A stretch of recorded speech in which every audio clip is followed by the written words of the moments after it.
Assalamu alaikum and welcome back to the channel. This is Red Prep. I'm building up to Manchester United taking on West Ham United in the Premier League. I had a thrilling victory against Wolves 4-3 in the last minute with a sensational goal from Kobe Manu. United will be buoyed by that last minute victory and a sensational winner from Kobe Manu.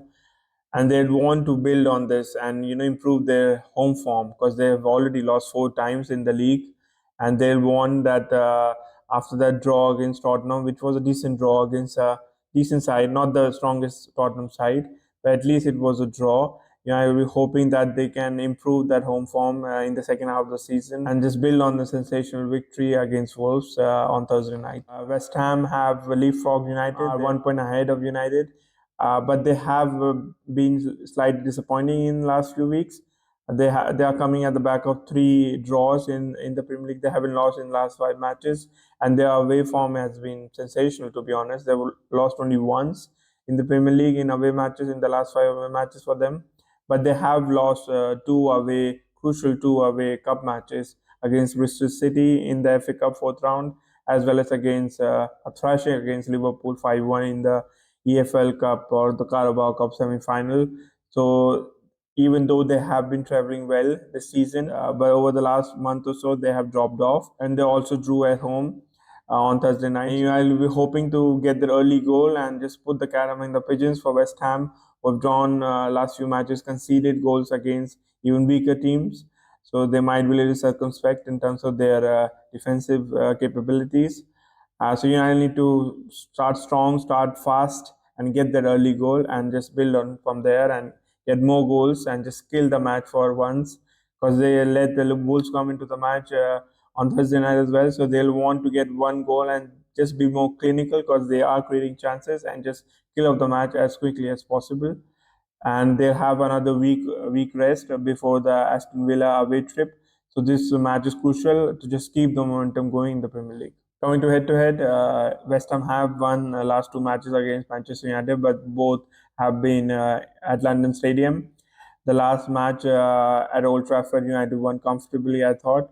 So United will be confident, because West Ham don't usually travel well to Old Trafford, and they have a terrible record there. So United will be hoping to get the early goal and just ramp up that pressure against West Ham at Old Trafford with the home crowd behind them. Obviously, that goal from Kobe Manu will lift the crowd as well at Old Trafford, and it should be rocking. And if they can get the early goal against West Ham, who would obviously play on the counter-attack with that low block, United could go on to win. But if West Ham get the goal and they can just play on the counter-attack for the rest of the match, I think United will still struggle if they don't get the early goal against West Ham. Obviously, with West Ham, the style of play, we've already seen that at their stadium in that 2-0 loss. We were comfortable in the first half. In the second half, like we usually do, we just switched off. Also, Kobe Manu made a terrible mistake, and they capitalized and got that second goal as well.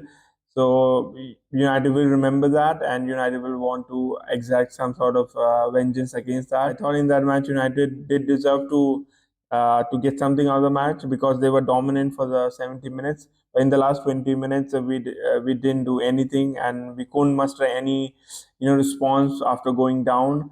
So that is something I'm afraid of even in this match, because West Ham like to play in that low block away from home, and this counter-attack teams with the likes of Jared Bowen, Mohamed Kudus, Paqueta, as well as Ben Rama if he comes on from the bench.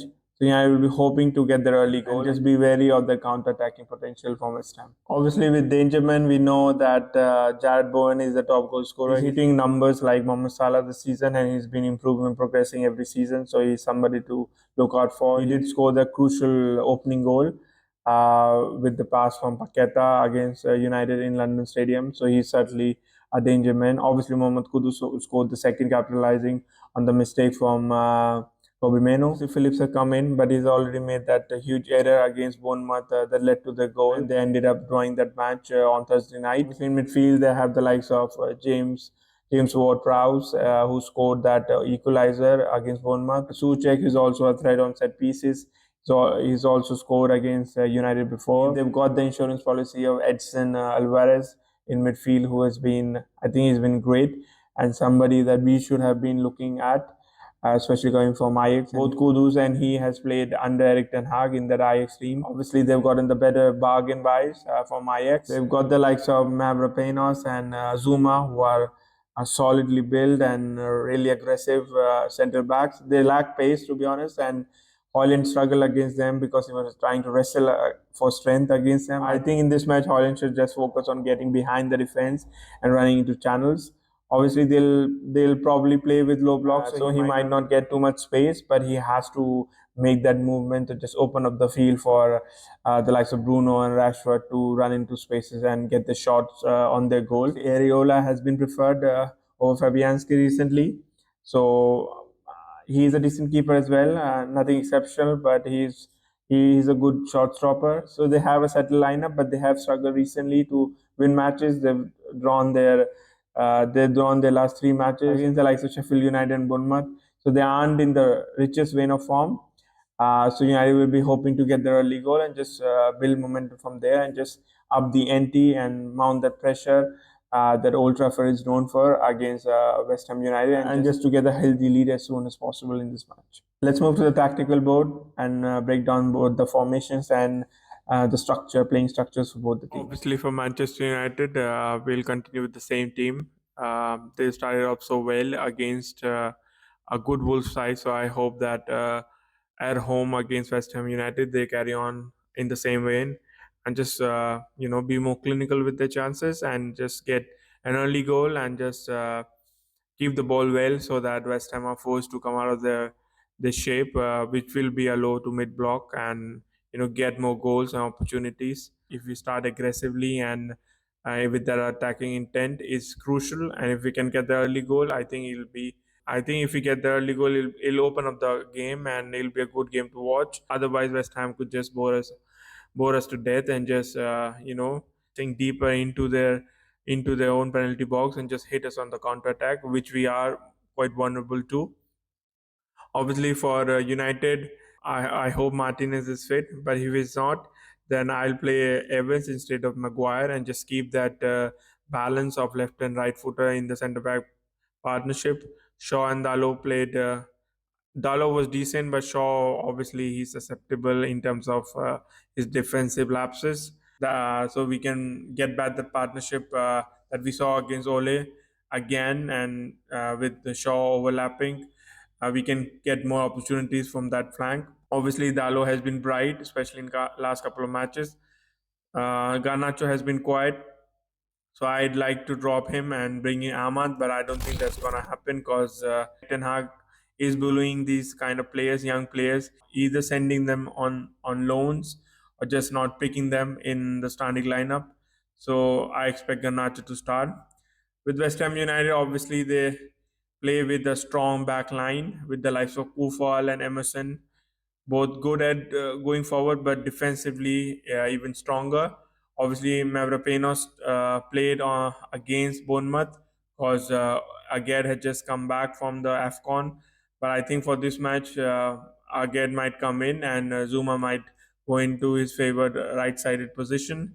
Soucek is partnering Alvarez and Phillips in midfield, and Prowse has been playing on the wing. That's mostly down to the fact that Paqueta is injured. He's a long-term injury, and I don't think Con is going to start or Fona is going to start in this match. So I'd expect them to keep this shape with Kudus and WARD-PROWSE joining in the attack with Bowen. Bowen has been exceptional. He did score against United. So did Kudus at London Stadium. So they'll be confident of scoring against United on the counter-attack. Obviously, we conceded 3 against Wolves, 2 against Newport County. So we have been conceding.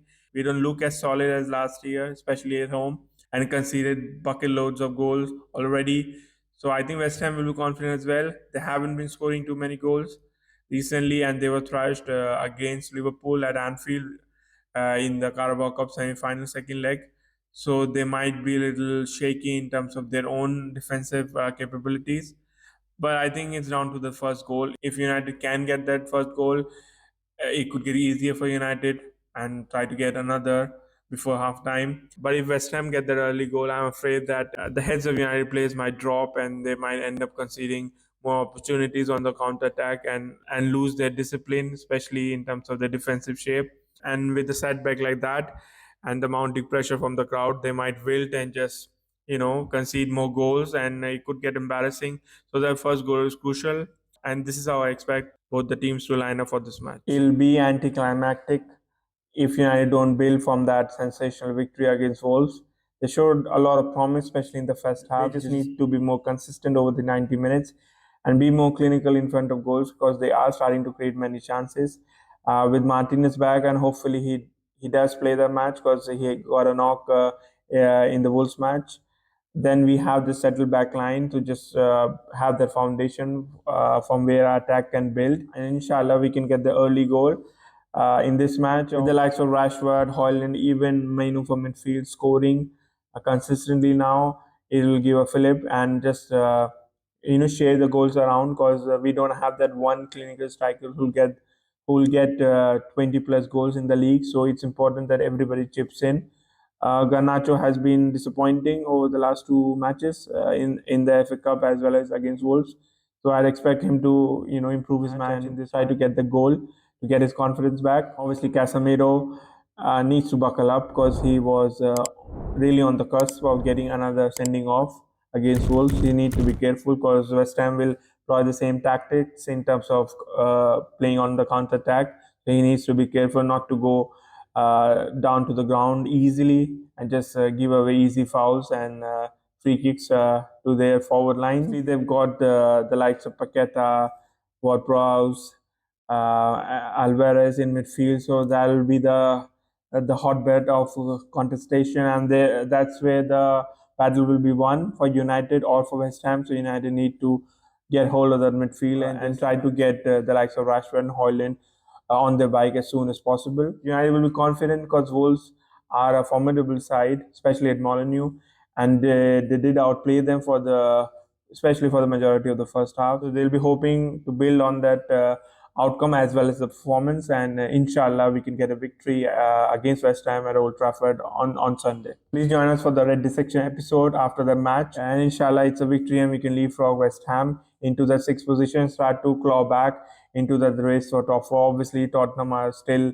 eight or so points ahead, so we need to keep winning, and inshallah Spurs and other teams around them will lose points and lose matches, and we can just take advantage of that situation when it arises, and if it arises. So we just need to focus on ourselves and just get that victory against West Ham. So until we meet again, take care, do good, pray for Palestinians and all the oppressed people all across the globe.